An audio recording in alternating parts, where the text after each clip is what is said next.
Assalamualaikum warahmatullahi wabarakatuh.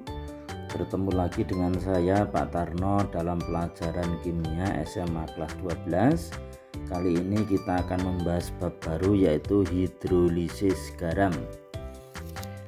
Pada bagian yang pertama ini akan saya jelaskan sifat larutan garam dan reaksi hidrolisis.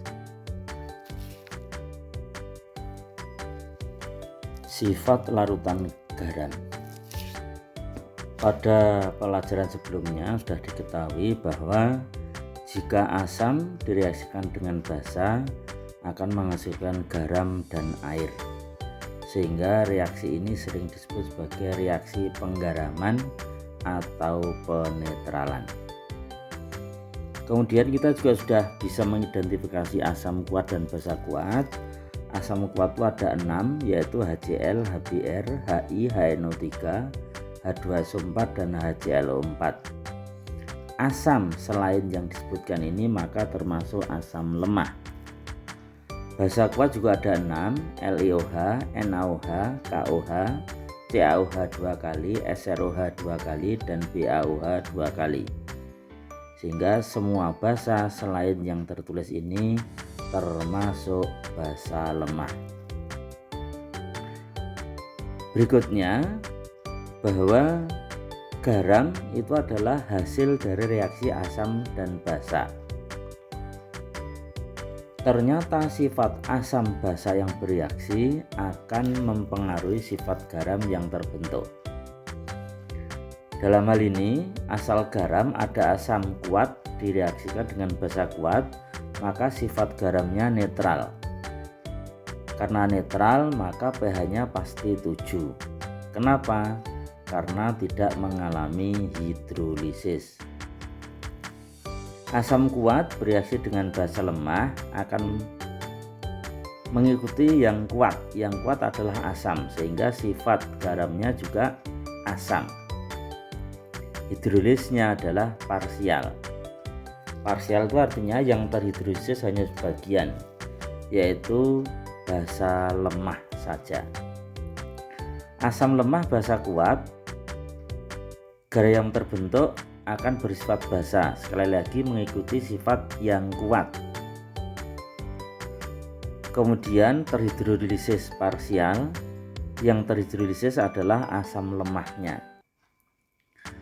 Garam dari asam lemah dan basa lemah sama-sama lemah, maka sifatnya tergantung harga Ka dan Kb.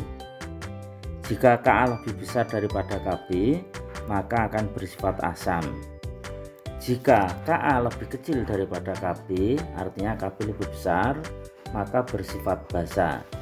Dan jika Ka sama dengan Kb, maka garamnya bersifat netral. Dan pada asam lemah basa lemah ini, jika membentuk garam maka akan mengalami hidrolisis total.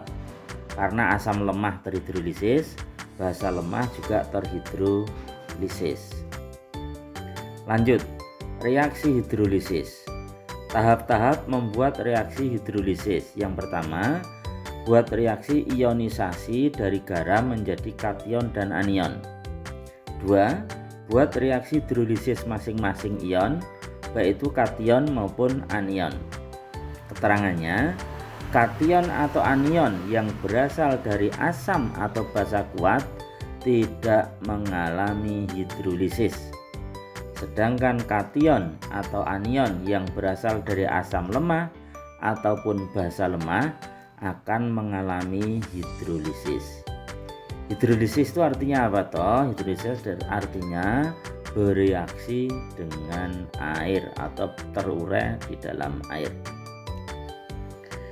Oke, berikutnya, jika diketahui asam kuat HCl, HBr, HI, HNO3, H2SO4 dan HClO4, maka anion dari asam kuat tersebut adalah tinggal menghilangkan atom H-nya, yaitu Cl-, Br-, I-, NO3-, SO4 2- dan ClO4-. Jika ada basa kuat LiOH, NaOH, KOH, CaOH 2 kali, SROH 2 kali dan BaOH 2 kali, maka kationnya adalah tinggal dibuang OH-nya, sehingga tinggal Li+, Na+, K+, Ca2+, Sr2+, dan Ba2+. Contoh reaksi hidrolisis garam dari asam kuat dan basa kuat. Misalkan NaCl. Na berasal dari NaOH, basa kuat, dan Cl berasal dari asam HCl, juga asam kuat. NaCl kita reaksikan ionnya, yaitu NaCl aqua menjadi Na plus aqua ditambah Cl min aqua.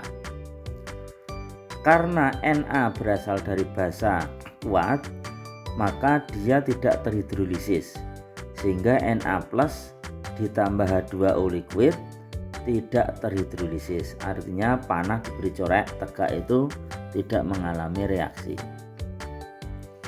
Cl- yang berasal dari asam kuat direaksikan dengan H2O liquid ternyata juga tidak terhidrolisis. Jadi garam dari asam kuat dan basa kuat tidak terhidrolisis sehingga bersifat netral atau pH sama dengan 7. Yang kedua, reaksi hidrolisis garam dari asam kuat dengan basa lemah. Contohnya adalah NH4Cl. NH4 berasal dari NaOH, NH4OH, dan Cl berasal dari asam kuat HCl. Kita tuliskan reaksi ionisasinya. NH4Cl aqua terurai menjadi NH4 plus aqua ditambah Cl min aqua. Nah, NH4 ini berasal dari basa lemah, sehingga akan bereaksi dengan air H2O setimbang menjadi NH4OH plus H+.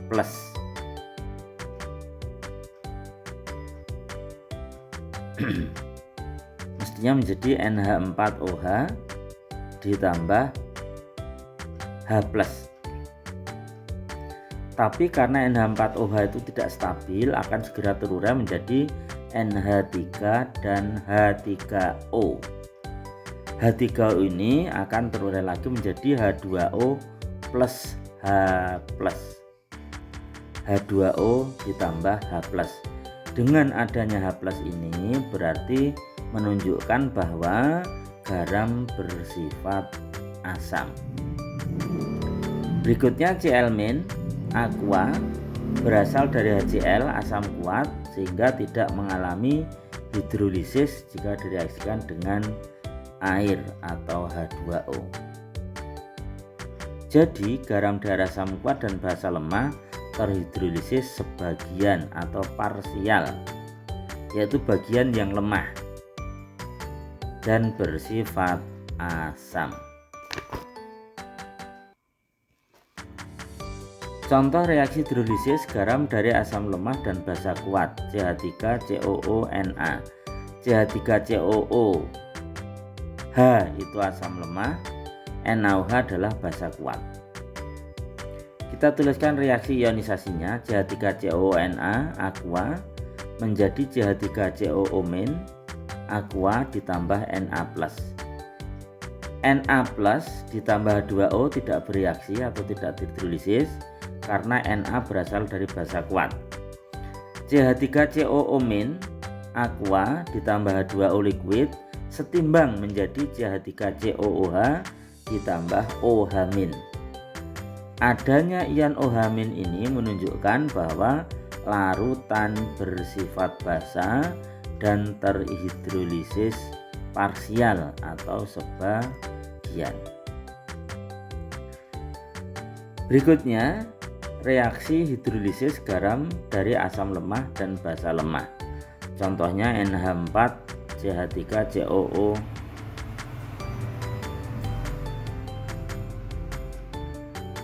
atau mungkin disebutkan nih CH3COO-NH4.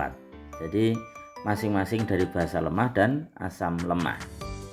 Kita tuliskan reaksinya NH4CH3COO aqua menjadi NH4+ aqua ditambah CH3COO- aqua.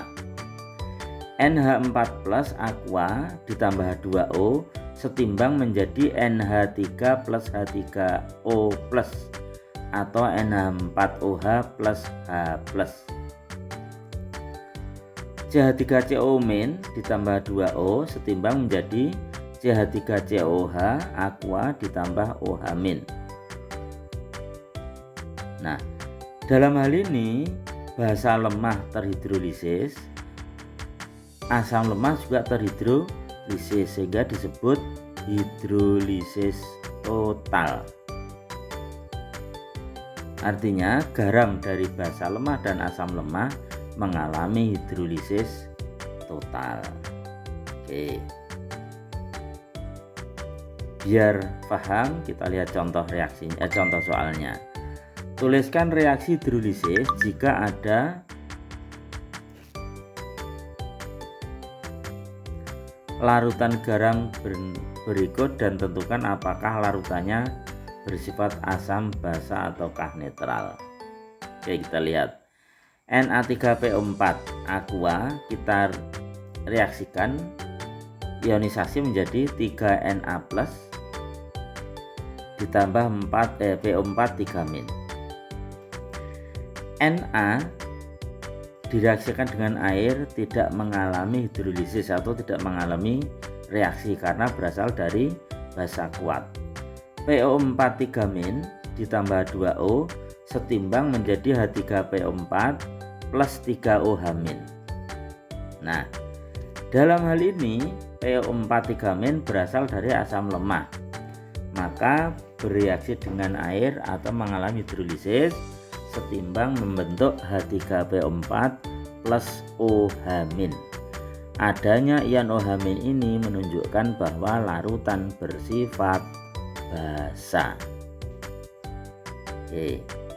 Kemudian yang B, CaNO3 2 kali aqua kita reaksikan atau reaksi ionisasinya menjadi Ca2+ aqua ditambah 2NO3- aqua. Ca berasal dari basa kuat sehingga ketika direaksikan dengan H2O tidak mengalami hidrolisis atau tidak bereaksi. NO3- ditambah air juga tidak bereaksi karena berasal dari asam kuat HNO3. Jadi dalam hal ini garam CaNO3 2 kali berasal dari basa kuat dan asam kuat sehingga tidak mengalami hidrolisis. Tidak mengalami hidrolisis maka larutan bersifat netral, pH-nya 7. Soal yang kedua, tuliskan reaksi hidrolisis jika ada dari larutan garam berikut dan tentukan apakah larutannya bersifat asam, basa atau netral. Oke. NH4 2 kali SO4. NH4 2 kali SO4 adalah garam yang berasal dari basa lemah dan asam kuat. Kita tuliskan reaksi ionisasinya. NH4 2 kali SO4 aqua menjadi 2NH4+ aqua ditambah SO4 2- aqua. NH4+ aqua ditambah 2O setimbang menjadi NH3 plus H3O. Nah, saya ingatkan NH3 plus H3O itu sama saja dengan NH4OH ditambah H+. Karena ada H+, maka bersifat asam. Oke. Kemudian SO4 2- aqua ditambah H2O ternyata tidak bereaksi atau tidak mengalami hidrolisis karena berasal dari asam kuat. Jelas ya? Kemudian yang D, NH4CN KaHCN adalah 6,2 kali 10 pangkat -10 dan Kb NH3 1,8 kali 10 pangkat -5. Oke. Kita tuliskan reaksinya. NH4CN menjadi NH4+ ditambah CN-. Nah, Karena ini berasal dari basa lemah, asam lemah, maka baik kation maupun anion mengalami hidrolisis. NH4+ ditambah 2O setimbang menjadi NH3 plus H3O+. Boleh dituliskan NH4OH ditambah H+.